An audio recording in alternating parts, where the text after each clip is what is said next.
और आइए सबसे पहले आपको बताते हैं अतीक अशरफ मर्डर केस से जुड़ी हुई एक बड़ी अपडेट। तीनों आरोपियों की रिमांड का आज दूसरा दिन है। कल रिमांड दे दी गई है और आज दूसरे दिन भी कई बड़े खुलासे हो सकते हैं। कल की जो पूछताछ हुई है उसमें कई बड़े खुलासे सामने आए हैं।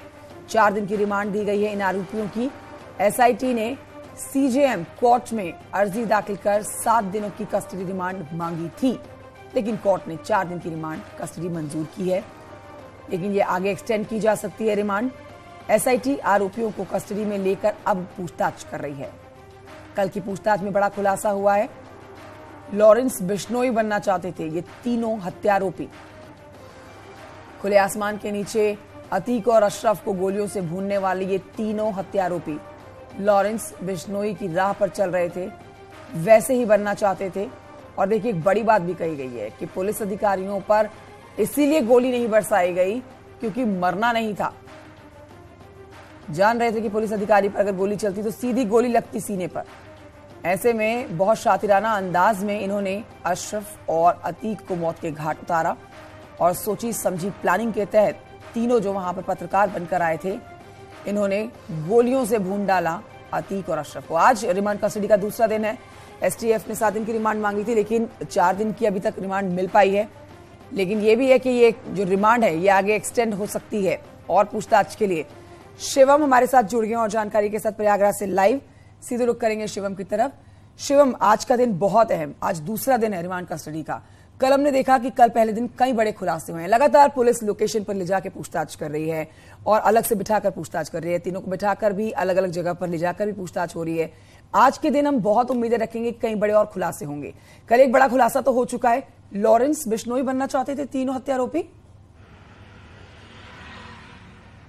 देखिए बिल्कुल एसआईटी इस पूरे मामले में अब तीनों आरोपियों से पूछताछ कर रही है और जो खुलासे हो रहे हैं वो निश्चित तौर पर हतप्रभ करने वाले हैं। जिस तरीके से एसआईटी को इन आरोपियों ने बताया कि न सिर्फ वो लॉरेंस बिश्नोई बनना चाहते थे बल्कि पूरी प्लानिंग के तहत वो आए थे और उनके चेहरे पर कोई शिकन भी नहीं है। जो सबसे कम उम्र का आरोपी है वो भी लगातार एसआईटी की पूछताछ के दौरान मुस्कुराता रहा।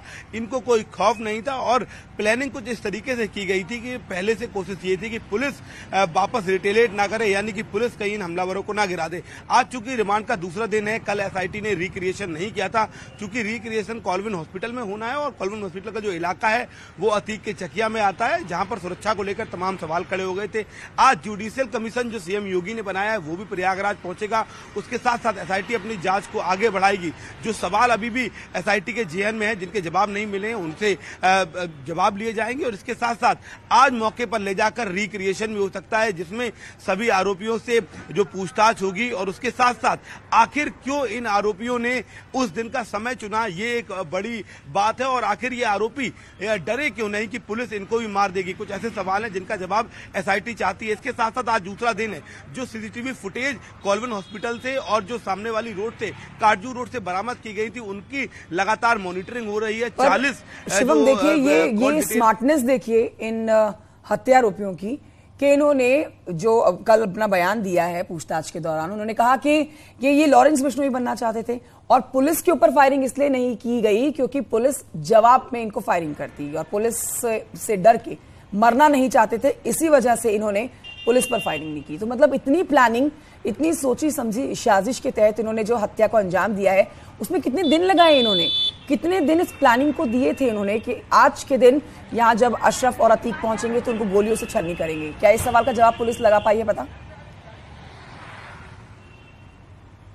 देखिए बिल्कुल, दरअसल कि दिल्ली का गैंगस्टर है जितेंद्र गोगी, जिसकी पेशी के दौरान हत्या कर दी गई थी। ये जितेंद्र गोगी के लगातार संपर्क में थे और जितेंद्र गोगी ने इनको पिछले 6 महीने से कोई बड़ा काम दिल्ली एनसीआर में देने की बात कही थी, क्योंकि इनको पहले से नाम बनाना था और इनको पैसा भी कमाना था। तो जब ये प्रयागराज के अतीक अहमद और अशरफ का नाम आया उसके बाद इन्होंने तैयारियां शुरू कर दी। हालांकि इनको 2 बार मौका नहीं मिला क्योंकि जो तीसरा शूटर था वो लोकेशन पर नहीं पहुंचा। यही एक वजह है कि इन्होंने कोशिश की थी कि जो सिम कार्ड लेना है प्रयागराज में वो भी फर्जी आईडी पर लिया जाए, लेकिन ये इतनी ज्यादा तैयारी के साथ नहीं आए थे कि किसी फर्जी आईडी का इंतजाम कर पाए। तो अंततः इन्होंने अपनी आईडी पर जो है डॉक्यूमेंट्स लिए। और दिन है कस्टडी रिमांड का और आज भी कई बड़े खुलासे होंगे, ऐसी उम्मीद हम लगाएंगे, कई सवालों के जवाब मिलेंगे। बहुत शुक्रिया, आपका नजर बनाए रखिएगा इस खबर पर।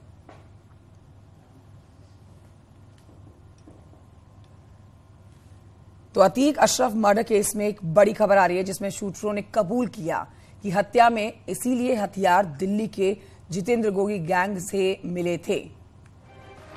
हत्या में इस्तेमाल हथियार जो हैं वो दिल्ली के जितेंद्र गोगी गैंग से मिले थे और पुलिस के सामने शूटर सनी पुराने ने कहा कि दिल्ली और एनसीआर में वारदात कराने का ये पूरा प्लान था।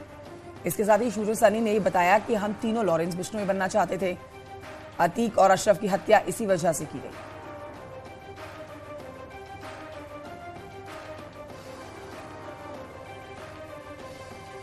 तो ये कल का कबूलनामा उनका कि हाँ मर्डर को अंजाम दिया गया है, सोची समझी साजिश के तहत दिया गया है, जिसमें ये लॉरेंस बिश्नोई बनना चाहते थे। सनी पुराने का यह बयान है।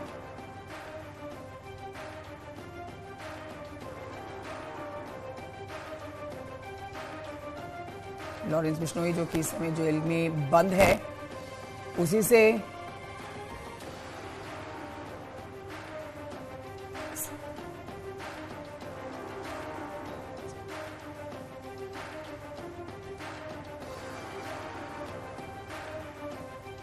तो ये दो तस्वीरें आपके सामने। जितेंद्र गोगी जिसके संपर्क में थे, जितेंद्र गोगी गैंग के संपर्क में थे, और अतीक का हत्यारा जो सनी है उसने ये कबूलनामा दिया है। शूटर सनी ने बताया है कि हम तीनों लॉरेंस बिश्नोई बनना चाहते थे और इसीलिए अतीक और अशरफ को मौत के घाट उतारा गया।